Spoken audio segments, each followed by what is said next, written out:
Dans cette vidéo, nous allons traiter de la synthèse protéique. Donc, la synthèse protéique, c'est l'expression des gènes, c'est-à-dire le lien entre le génotype, c'est-à-dire les allèles que l'individu possède, et le phénotype, c'est-à-dire tout ce qui peut se mesurer ou s'observer, c'est-à-dire tout élément morphologique ou physiologique de l'individu. C'est un processus donc cellulaire qui se déroule donc au sein de la cellule et pour lequel on a deux étapes principales. La première qui va s'appeler la transcription et la seconde la traduction. Donc tout se passe à l'intérieur de la cellule. Donc là vous connaissez une cellule végétale avec sa forme caractéristique, ainsi que donc son noyau qui est sur la partie gauche. À l'intérieur du noyau, on a donc l'ADN qui est sous forme de chromatine et sur lequel vont se retrouver les gènes, c'est-à-dire ce sont des séquences d'ADN qui vont permettre la fabrication d'une ou plusieurs protéines. Et donc la première étape de cette synthèse protéique, c'est de réaliser une copie qui sera sous forme d'ARN. Et donc voilà, cette première étape, c'est la fameuse transcription. Pourquoi est-ce qu'on est obligé de fabriquer une copie? Pourquoi est-ce qu'on n'utilise pas directement l'ADN? Tout simplement parce que la deuxième étape va se dérouler dans le cytoplasme, c'est-à-dire à l'extérieur du noyau. Et il se trouve qu'il y a des enzymes qui sont très problématiques pour les acides nucléiques comme l'ADN et l'ARN, c'est-à-dire que c'est des enzymes qui vont dégrader ces acides nucléiques. Et donc, comme la cellule n'a qu'un exemplaire de chaque gène, eh bien, chaque gène est précieux et doit demeurer dans le noyau. Donc, une fois que cet ARN, qui est donc la copie, alors juste d'un gène, puisqu'on a besoin à chaque fois que d'un seul gène, va sortir du noyau et va subir donc la seconde étape qui va permettre la formation du polypeptide. Cette seconde étape est donc la traduction, comme nous l'avons dit tout à l'heure. Et ce polypeptide, qui est une chaîne d'acides aminés, en se repliant, va former la fameuse protéine, c'est-à-dire une molécule avec une structure tridimensionnelle qui va pouvoir accomplir différentes actions. Si on détaille la transcription, donc évidemment, il faut une copie de l'ADN, donc c'est ce qu'on va appeler l'ARN messager. Donc ce qu'on disait tout à l'heure, l'ADN est limité au noyau en raison des nucléases du cytoplasme. Et donc, on va avoir besoin pour ça, évidemment, de l'ADN avec le gène en question, donc sur la chromatine, et d'une enzyme qui s'appelle l'ARN polymérase. Cette ARN polymérase va venir se placer au début du gène. Alors évidemment aussi, on aura besoin de nucléotides pour fabriquer ce nouvel acide nucléique. Donc elle se place au début du gène et va tout simplement ouvrir l'ADN et ajouter des nucléotides complémentaires pour former cet ARN messager. Donc notez que ce n'est qu'une séquence de tout l'ARN, puisqu'un gène, il y a un début et une fin. Les principales différences entre l'ADN et l'ARN. Donc déjà, sur l'ADN, on va avoir donc des nucléotides, puisque l'ADN, c'est un polymère de nucléotides, constitué d'une base azotée, d'un glucide qu'on va appeler un désoxyribose, et de groupements phosphate.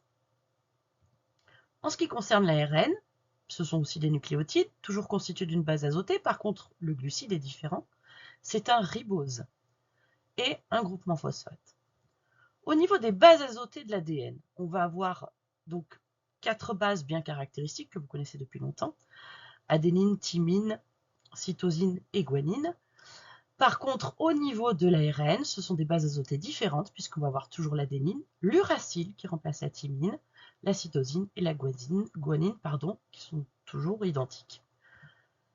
Autre différence, l'ADN est un double brin. On dit qu'il est bicaténaire, ce qui n'est pas le cas de l'ARN qui, lui, est monocaténaire, c'est-à-dire un simple brin. Enfin, leur autre et dernière différence principale, c'est leur localisation. L'ADN sera strictement limité au noyau, tandis que l'ARN, lui, est fait pour aller à l'extérieur du noyau et donc aura 2 compartiments qui pourront être utilisés. La traduction, quant à elle, donc, va nécessiter évidemment notre ARN messager qui est sorti du noyau, mais également des ribosomes qui sont constitués de deux sous-unités, une grande sous-unité et une petite sous-unité qui est en dessous, mais également des ARN de transfert. Donc ces ARN de transfert sont des petits morceaux d'ARN qui vont comporter deux éléments bien distincts qui est très important. Le premier, c'est en bas, ici, on va avoir une zone qui va être qualifiée d'anticodon, c'est-à-dire qui va être complémentaire de trois nucléotides de l'ARN messager, et une partie supérieure qui va être occupée par un acide aminé qui est le monomère du polypeptide, c'est-à-dire l'élément de base de toutes les protéines. Donc, première chose, il va falloir que notre ribosome se place au début de l'ARN messager. Donc ce placement est rendu possible parce qu'il y a ce qu'on appelle un codon initiateur, voilà, qui va permettre au ribosome de se placer correctement. Et puis on va avoir également, donc dans les deux sites du ribosome, on va avoir ici dans le site, le premier site, on va avoir notre ARNT qui va pouvoir se fixer de cette façon. Et à partir de là, le ribosome va pouvoir commencer à bouger.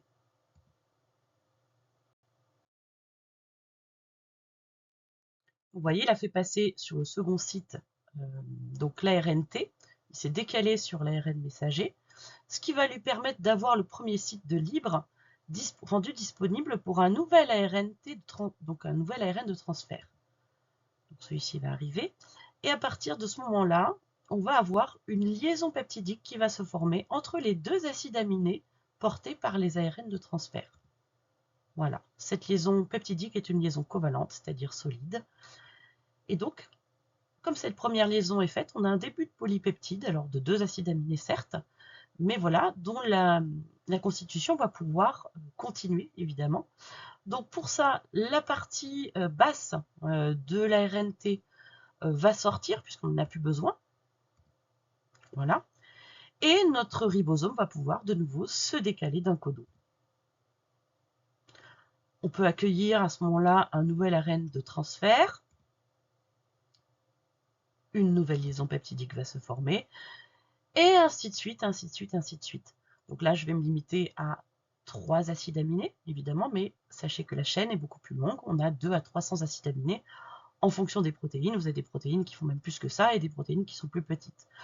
Tout dépend de ce qui est écrit sur l'ARN messager. Puisque cet ARN messager, la séquence de nucléotides qui le compose est très importante, puisque ce n'est pas n'importe quel acide aminé qui va être positionné et évidemment pas n'importe quel ARN de transfert. L'ARN de transfert va être le lien entre ce qui est écrit sur l'ARN messager et l'acide aminé porté. Ainsi, un même ARN messager va fabriquer toujours, enfin va permettre la fabrication de toujours le même polypeptide.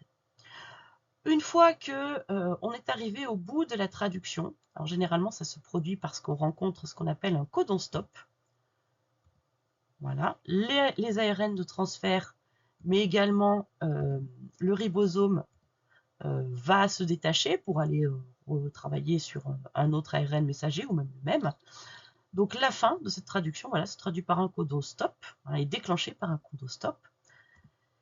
Et le polypeptide obtenu va pouvoir se replier pour former une structure tridimensionnelle, donc en 3 dimensions, soit une protéine fonctionnelle. Alors attention, il y a certaines protéines qui ont besoin également d'avoir plusieurs sous-unités, une structure quaternaire, c'est comme ça que ça s'appelle.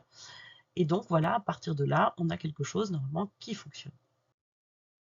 Quelques exemples de protéines végétales aux fonctions diverses.